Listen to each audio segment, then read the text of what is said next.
Quem não deve ser recebido no lar e nem ser cumprimentado. Vamos ver o que diz aqui, 2 João, versos de 9 a 11. Todo aquele que vai além dos ensinamentos do Cristo e não permanece neles, não tem Deus. Quem permanece nesses ensinamentos é quem tem tanto o Pai como o Filho.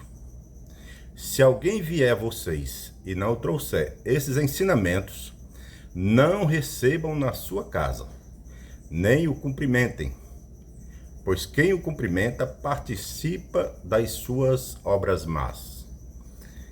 Então aqui está falando daqueles que não permanecem nos ensinamentos de Cristo. E João aqui está falando de pessoas que estavam ensinando falsamente sobre Jesus, que estavam ensinando que Jesus não veio em carne. Inclusive João chamou esses de anticristo.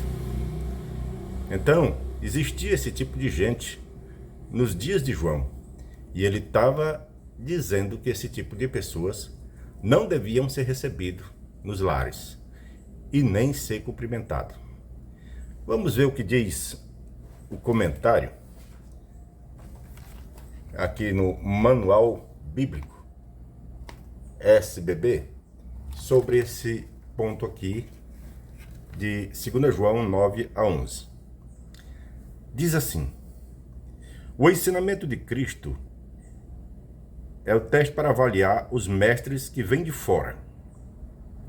Aquele que ultrapassa essa doutrina não pode ser de Deus. Nesta carta, João está combatendo o mesmo tipo de problemas que foi alvo de seus ataques na primeira epístola. Desde o início da missão cristã, havia evangelistas e mestres itinerantes que geralmente prestavam contas a um dos apóstolos e que desfrutavam da hospitalidade das igrejas locais. Chegara a hora de ser mais enérgico. Aqueles cujo ensinamento contradizia a verdade fundamental sobre Jesus Cristo não deviam ser recebidos. Então, naquela época, havia muitos que saíam de lugares em lugares pregando. Só que muitos desses pregadores estavam ensinando errado sobre Cristo. E João então advertiu aos irmãos para não receber em seus lares as pessoas que ensinassem que Jesus não veio em carne. Então esses João chamou de anticristo. Então é esse tipo de pessoas que não deviam ser recebidos nos lares, né? Também nós temos o caso de Himeneu e Fileto, né, que nos seus dias, lá nos dias dos apóstolos, né, estavam ensinando que a ressurreição já tinha acontecido. Então era uma grande mentira, porque nós sabemos que a ressurreição ela só vai acontecer na segunda vinda de Cristo. Agora é interessante que aqui nós observamos que não é para ir além dos ensinamentos de Cristo. Nós observamos que Himeneu e Fileto foram além dos ensinamentos de Cristo, porque ensinavam que a ressurreição já tinha acontecido, quando na realidade só vai acontecer na segunda vinda de Cristo. Agora é interessante, será que hoje tem alguém que está indo além dos ensinos de Cristo com relação à ressurreição? Sim, observe que Rússio, que foi o fundador da Torre de Vigia, ele ensinava que a ressurreição dos cristãos ungidos tinha acontecido em 1878. Onde a Bíblia diz isso? Se Jesus ainda não voltou, como que houve essa ressurreição em 1878? Então, uma prova de que realmente isso não aconteceu é que em 1927, a própria liderança da Torre de Vigia mudou esse ensino. Disse que a ressurreição, na realidade, aconteceu em 1918. Mas quem viu Jesus voltando em 1918, para ressuscitar os cristãos. E quando acontecer essa ressurreição, a Bíblia diz que vai haver o arrebatamento dos que estiverem vivos. E quem foi que viu esse arrebatamento? Então veja que esse é um ensino que não tem base na Bíblia Sagrada. Outra coisa, onde é que Jesus ensinou que ele começaria a reinar, seria entronizado? Em 1914. Onde é que ele ensinou que em 1919 ia escolher o escravo fiel e prudente para comandar a obra na terra? Onde é que ele ensinou que em 1925 haveria a ressurreição de Abraão, Isaac, Jacó e os fiéis do passado? Onde é que Jesus ensinou que o fim dos 6.000 anos seria em 1975 e que começaria o milênio? Onde é que Jesus Cristo ensinou que a geração de 1914 não passaria sem ver o fim? Então esses não são ensinamentos de Cristo. Foram ensinos inventados pelos homens. Então estes ensinos ensinos errados e não são procedentes de Cristo. Então é ensino falso. Agora veja que a Bíblia diz aqui em 1 Coríntios, capítulo 5, versículo 10 e 11. Mas eu lhes escrevo agora que parem de ter convivência com qualquer um que se chame irmão, mas que pratique imoralidade sexual, ou que seja ganancioso, idólatra, injuriador, beberrão ou extorsor. Nem sequer comam com tal homem. Então aqui, Paulo está orientando os irmãos para evitar convivência com pessoas que vivem cometendo pecado. E ele diz para nem comer com tais homens. Ou seja, para não ter associação com tais pessoas. Agora, o que significa isso? Significa que a pessoa que foi expulsa, no caso, que foi retirada da congregação, essa pessoa não se pode mais falar com ela, nem dizer oi? Será que é isso? Vejamos aqui o que diz a revista Sentinela, de agosto de 2024, na página 30 e 31, parágrafo 14 e 15, que diz assim: isso não significa que vamos ignorar completamente uma pessoa que foi removida da congregação. É claro que não vamos nos associar com ela, mas cada cristão pode usar sua consciência treinada pela Bíblia para decidir se vai convidar alguém que foi removido da congregação para assistir a uma reunião. Talvez um parente ou alguém que era um amigo próximo. E se a pessoa for na reunião? Antes a gente nem a cumprimentava. Mas agora cada cristão deve usar sua consciência para decidir o que fazer nesse caso. Alguns talvez queiram cumprimentá-la ou dar boas-vindas. Claro que isso não inclui ter longas conversas ou se socializar com essa pessoa. Então aqui está dizendo que agora o corpo governante decidiu que se a pessoa quiser convidar alguém que está desassociado, pode ser da família, um amigo, e se essa pessoa vier ao salão do reino, se a pessoa desejar, pode cumprimentar aquela pessoa desassociada que veio para o salão do rei. Pode cumprimentar. Só não pode ter longas conversas com tal pessoa e nem se socializar com essa pessoa. Mas pode cumprimentar. Quer dizer que agora a pessoa que foi convidada para ir para o salão do reino, ela pode ser cumprimentada. O parágrafo 15 diz: alguns talvez se perguntem, mas a Bíblia não diz que quem cumprimenta um pecador participa das suas obras más? O contexto de 2 João 9 a 11 mostra que isso se aplica a quem é apóstata e outros que promovem ativamente conduta errada. Por isso, se uma pessoa está promovendo ativamente ensinos apóstatas ou conduta errada, os anciãos não vão visitá-la. Mesmo assim, ainda existe esperança para que ela se arrependa e mude de atitude. Mas até isso acontecer, não vamos cumprimentar essa pessoa nem convidá-la para assistir às reuniões.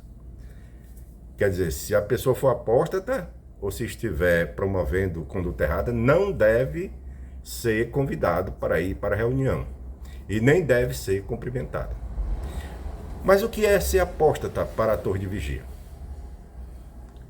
Por exemplo, ser apóstata, como eu já falei, é a pessoa deixar de acreditar que Jesus veio em 1914. É a pessoa deixar de acreditar que a ressurreição aconteceu em 1918. Então isso é considerado apostasia pelo corpo governante. É a pessoa doar sangue, aceitar uma transfusão de sangue. É considerado apostasia.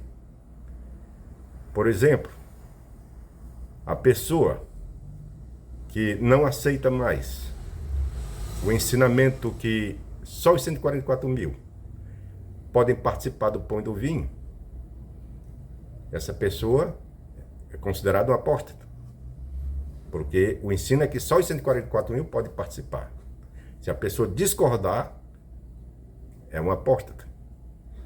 Então são muitos os ensinamentos que a torre de vigia ensina que não tem base na Bíblia.